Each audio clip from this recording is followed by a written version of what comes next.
Welcome to my channel. Welcome to Carol Lush. You're welcome to my channel if you're an existing subscriber, or if you're just just passing by. Hi, welcome to my channel, and thank you for stopping to watch or to peep. I do appreciate that. If you haven't subscribed yet, please feel free to do so. And today's video is going to be about discipline. Because if you've watched my previous video, I did mention there that discipline was very important when it came to identifying what your objectives are. Why are you doing business? Why are you doing your side hustle? Why are you doing this thing? Why are you working extra? So identifying your goal was a good thing, based on the fact that your goal is a pro for you. So it's a benefit, it's something that will benefit you. Now we need to think about discipline. So you need to be able to be disciplined in order to attain or achieve that goal. So discipline in business is what we are going to be looking at today. So in terms of discipline, we'll be talking about discipline itself, we're talking about financial discipline, we'll be talking about social hygiene. I'll also be talking about self-discipline. So before we move forward, I have written a few things down. So if you see me peep every now and again, this will help to jog my memory a little bit. I think discipline in this case will mean planning. I think it will mean having a goal, an objective, being organized, having a goal, setting that goal, and then working towards achieving that goal in a timely manner. So say for example, if you've got something that you need to achieve in 12 months time, so knowing that 12 months is the time that you've given yourself to achieve that, so that's why I said timely manner. So 12 months is the time that you have to achieve that, and then you need to now develop ways to work towards that goal. So whether it's breaking down that goal in little chunks, or breaking down your effort in bite size, and working towards achieving the small bite size and eventually attaining that big goal that you set for yourself at the end of the year. So it's all about being organized, knowing what you need to do in a timely manner, in small chunks or small portion, just so that it doesn't look overwhelming. But you need to be able to initially identify the overall goal. So you need to be able to be that person who, within yourself, you know what you need to do. So in terms of self-discipline, you can set things, we can talk about things like timekeeping. So I'm going to use the example of hair braiders, because that's the business part, the type of business that I am well familiar with, that I also love. So in terms of hair braiding, you need to be able to have a calendar. So set a calendar, take your appointments, make sure they are all on your calendar, and also identify what you need to do at what time and when, and also keep a contact number of all your clients, just in case you need to reach them to maybe postpone an appointment or check up on them if they are not on time, or if they need to text you, you need to know who is texting you. So you need to be organized in that sense. You also need to give yourself grace, to have time for yourself, in order for you to just release that stress, that stress that hard work brings, just so that you can function better when you are with your client. So that self-discipline comes into all that. So you need to watch what you eat. If you're someone who loves exercising, you can go ahead and do that. You need to, or if you just love to just walk a little bit, that's fine. No one's judging anyone here. So but you need to be self-disciplined. So do things that will make your own life a bit easier, just so that you can stay focused in providing that service to your client. That's part of self-discipline. Apply or practice a social hygiene.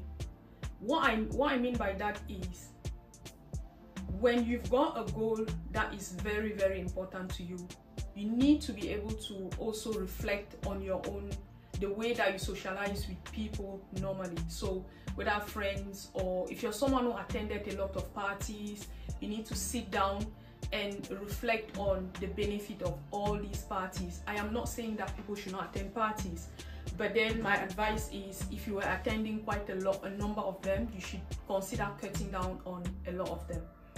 because you need to reflect on what that brings. How does that benefit you? How does that benefit your business? How does that contribute to you attaining the goal that you've set for yourself? Not for someone else, but for yourself. So practicing that social hygiene will mean cutting down on a number of things that are not constructive in your life. Practicing social hygiene will mean cutting down on types of relationship that are not beneficial to you or to the people around you. I am not saying that become enemies with people, no. But if your relationship with someone is not really a constructive one, it is only going to set you back, basically. So you need to be able to take a step back just so that you can rethink, recharge, and then focus on your end goal.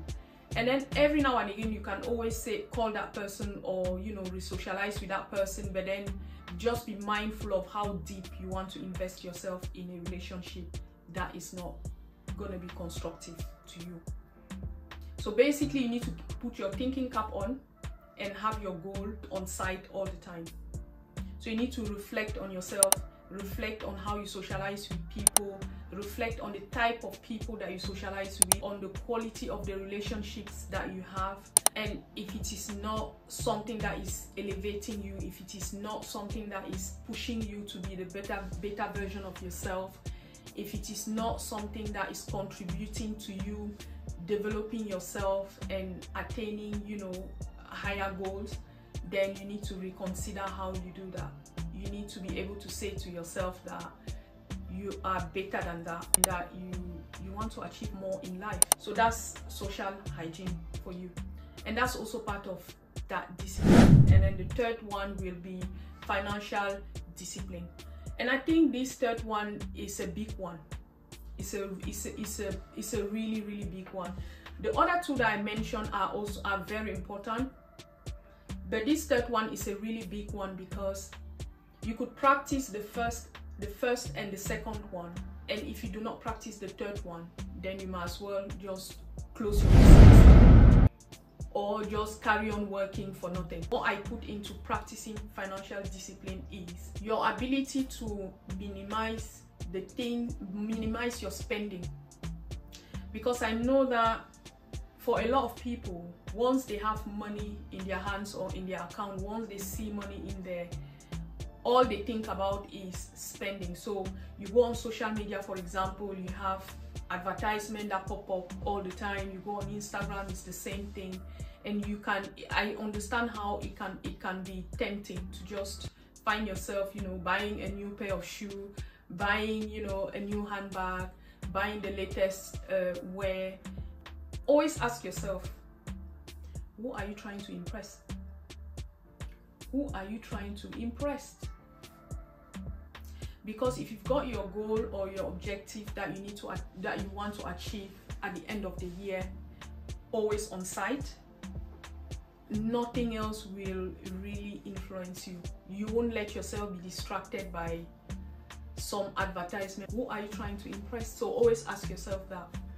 So before you spend your money buying that new pair of shoes that you really do not need, ask yourself, why am I buying this?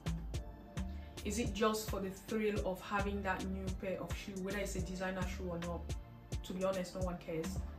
But is it just for the thrill of having it? Is it that you really need it? Is it something that you can do without? Because maybe you already have pair of shoes that you've bought, and that for a lot of people, they haven't even worn some of the pair of shoes. So you've already got that in your wardrobe. You don't need it. So that comes into financial discipline. So when you learn and practice So when you learn and you practice not to spend money anyhow, then you begin to save for more important things. When you look at that holiday online and say to yourself, okay, yes, I need a holiday, but I can get bargains, I can research better, I can get cheaper flights, I can book cheaper hotels, and decide I do not need to go too often. I don't need to go every couple of months because I need to save, I need to sacrifice for in order for me to achieve or, you know, afford that goal that I have at the end of the year. So that comes into financial discipline as well. So guys, it's all about setting your priorities right in terms of your spendings, cutting down on a lot of things that you do not need, always asking yourself, do I really need this? Reflect, ask yourself, do I really need it? If you can do without, that's fine. Go back to basics and save as much as you can and achieve or and pay for that goal that you set for yourself. Whether it's at the end of the year, whether it's at the end of 5 years, whether it's at the end of 10 years, invest in that project that you've set for yourself. And that sort of ties together with the pros of owning your own business. Because if you already have a full-time job, for example, or even a part-time job, and you starting a side hustle, the money that you generate from that can literally be used to invest in projects that you have for the future. So that's also a pro of a business. You attaining, you know, the objective that you set for yourself will boil down to you being disciplined.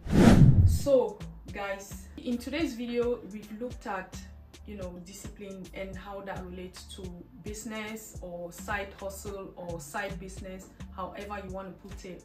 So we've looked at that. And in terms of discipline, we've looked at financial discipline, we've looked at social hygiene, and we've also looked at self-discipline. So thank you guys for watching this video. I do really appreciate you stopping by to listen to me rant.